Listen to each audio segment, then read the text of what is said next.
The Kerala Sadya may not be better than junk food. Wait, what?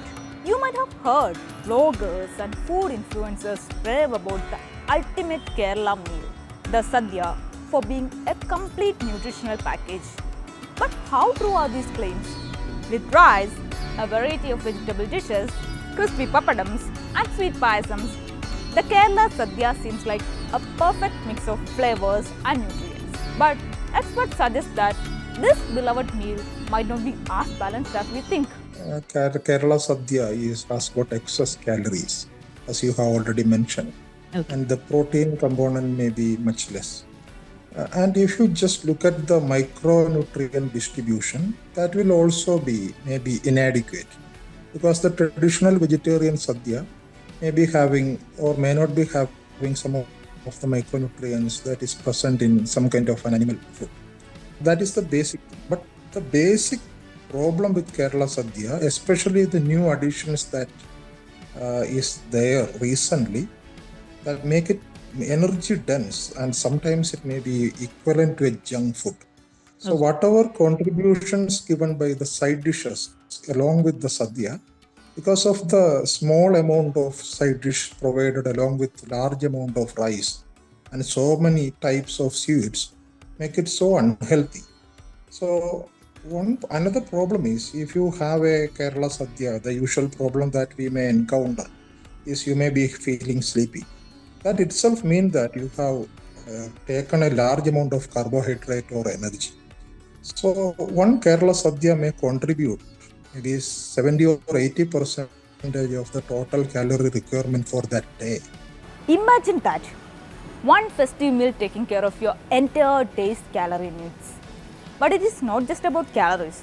What about its nutritional composition? A single meal is a good source of fiber, which gives around 53 grams from different vegetables. But the limitation of this Sadya, as Dr. Anish said, it has got large portion of white rice, which contribute to high glycemic index, and the energy when compared to all the full Sadya, it gives approximately 1880 calories of energy, one single meal, which is a full day's calories you're consuming in one single meal, which is the biggest drawback. So it's energy dense.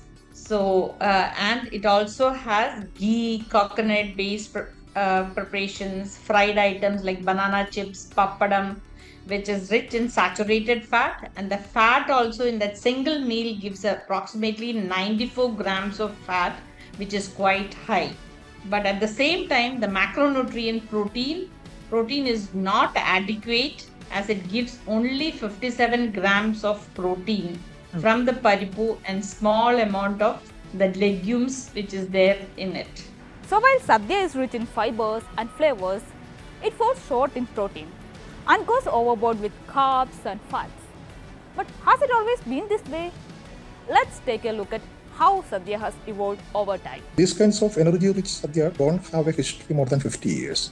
If you look at exactly the Ona Sadya, the sambar is not a Kerala food. It's actually it just came from some part of maybe Andhra Pradesh or Tamil Nadu.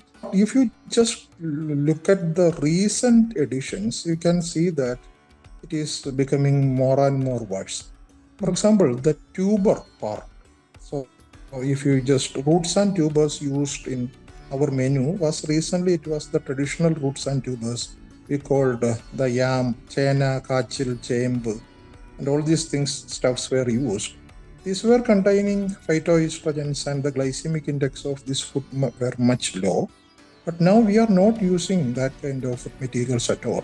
Rather, we may be using tapioca, which has got high glycemic index compared to any other roots and tubers. So, does this mean we should stop eating Sadya altogether? Not necessarily. There are ways to make it healthier.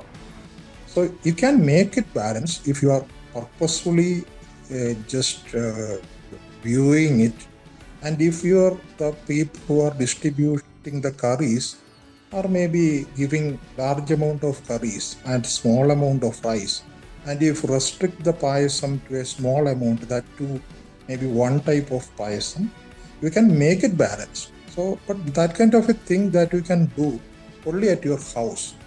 So if you are preparing a Kerala Sadya at your house, And if you have got the freedom to have maybe a small amount of fish or something like that we have in the northern side of Kerala, definitely you can make Kerala Sadya balanced. But what exactly it is given in Sadyas and maybe during festivals, definitely the Sadya is not balanced. It is energy dense and it can cause a lot of problems.